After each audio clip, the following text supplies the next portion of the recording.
Tokyo Ghoul, chapter 53. My heartstrings. Where do you begin after witnessing this biblical piece of art known as Tokyo Ghoul read by Ishida? Freaking, you done it again, dude. You done it again. Right when you think, oh, last chapter was great. Oh, the last chapter was good too. It's getting better and better. This one just hit the roof. Now I'm just gonna go straight into it. Fuck everything else. It's about Kaneki, boys. Dude, everyone's like, we want Kaneki back. We want Kaneki back. Kaneki's like, dude, guys, I wanna fucking die. Kaneki isn't coming back. It reveals that Kaneki isn't the guy that we all thought he was. That Kaneki was just a sweet dream. In a way of how Kaneki copes with his abusiveness from his mother and everything else, he creates a bunch of memories that are fake. They're not true, they're not sincere, not to how he feels. His mother's whole story was basically a lie. We don't even know what's true. He's so unreliable now. We don't know if he's lying about this, or is this the truth, or he's lying about this. But seemingly, his mother being abusive is the truth. And so everything else that he said about his mother was a lie. His mother was a terrible person, and this is the brilliance of Ishida again. In around chapter 136 to 140, I forgot which chapter, apparently, if you guys remember, they asked Kaneki, did you love your mom? Were you happy with your mother? And he said yes. But his hand was on his chin. That brilliant foreshadowing by Ishida, setting this all up. I don't know if he's pulling it out of his ass or he set it up in the beginning. He's doing a fantastic job. Holy shit. Everything we knew about Kaneki was a lie. Like after reading this chapter, if you start thinking back about season 1, like about Rize and why he went back to try to save Yoshimura and everything is looked in a different lens now. It's not how it went down. It's no longer the same now that you know. It's like Toko was like here's an example. Like, go back to the Yoshimura when Toko was talking to Kaneki. He's like, dude, you're not protecting others. You're just doing this for yourself. And we found out this chapter that Kaneki just wanted to die. He wanted to die. He wanted to go out protecting the things that he loved. But his main goal was just to die, but in style. And his way of in style is to die trying to protect his loved ones.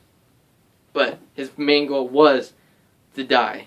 He knew it was suicidal to go into the CCG trying to save Yoshimura and I forgot the other two.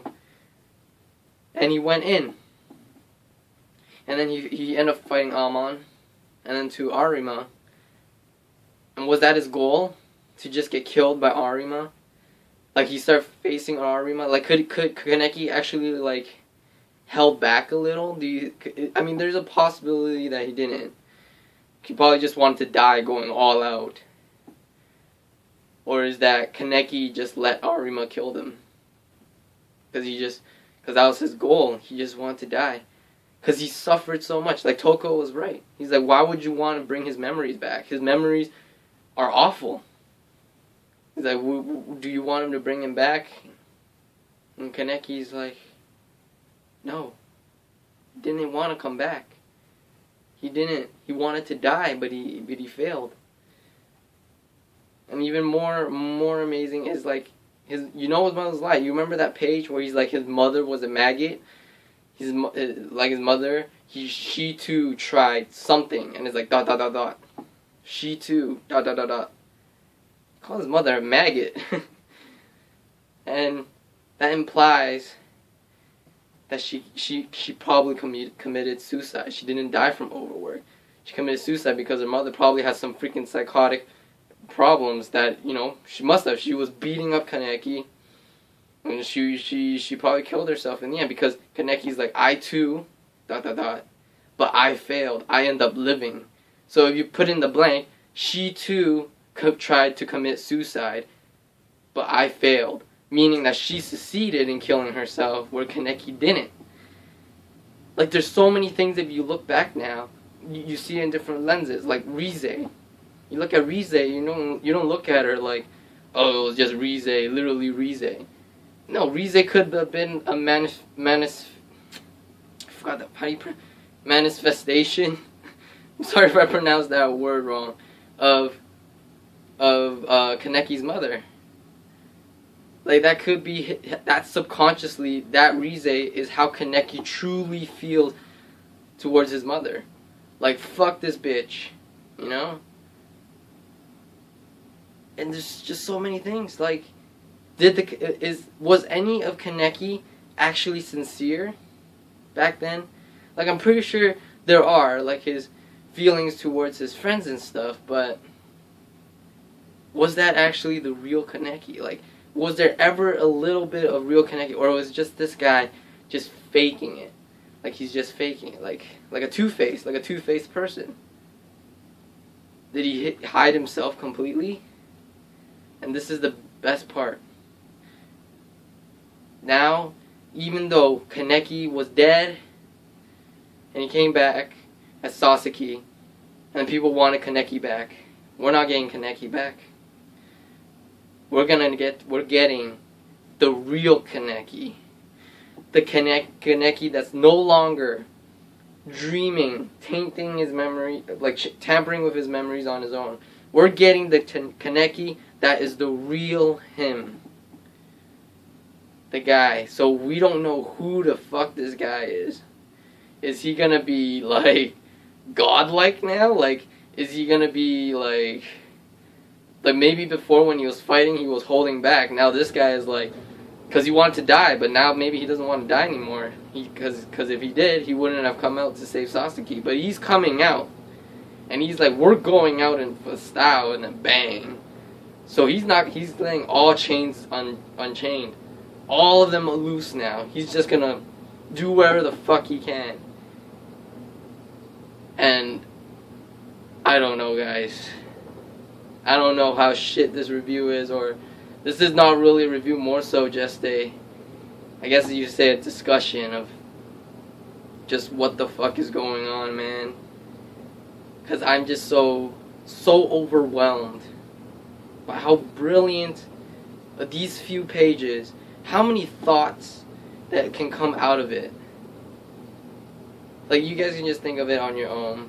Think back and look back in all the chapters, you can see in a different lens. And I'm just at awe. And that's why we love Kaneki, guys. He's a victim. He's so relatable. He's such a character that everyone can relate to, because he's antisocial. He's mentally unstable. He's very depressed. He has an abusive childhood. He's been facing tragedy, deaths.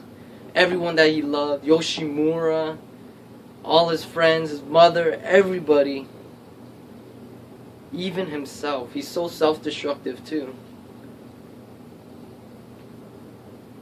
He's just a guy who's literally, I would say he's like a good kid, but he's tainted by the world.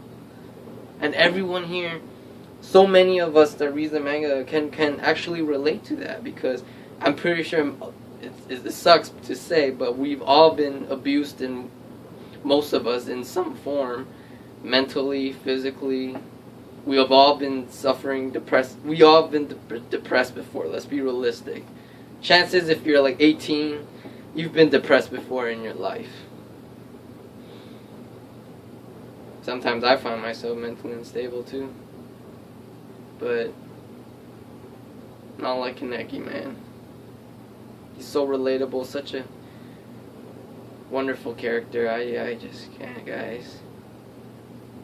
There's probably so much that I missed in this chapter, because I don't have the words to talk about or say or remember, but I'm pretty sure if you guys look into it, a lot of things will come out. There's probably a lot more things we didn't realize that we can probably make a safe assumption from what we know from this chapter. And wow, just wow. I want to thank you, Manga Stream, for picking this manga up. I want to thank them so much because it was heartbreaking when Imperial Scan deserted it, because, you know, made a video on that, and so glad they released it so fast too after it just been disbanded by Imperial Scan. So thank you all, you know, thank you Manga Stream, everybody that's working there for translating this manga, because this is absolutely one of the best mangas out there so far. That's ongoing. Like, honestly, one of the best. Not saying the best. To me, if it is the best, but, you know, to keep people's opinions in line, it's one of the best. Okay? And it started off slow. Like, Tokyo Ghoul Read didn't start off strong, I tell you that much. It started off, decent. But now, it's at that point where it's on top. It just got progressively and progressively better. Every chapter. So thank you all for translating that. And you guys, you know, can leave in the discussion below what you guys thought of the chapter, what you figured out, maybe point out what I missed, like maybe there's more revelations or theories and stuff like that from what we can know from this chapter. It'll be good read. I love reading those stuff.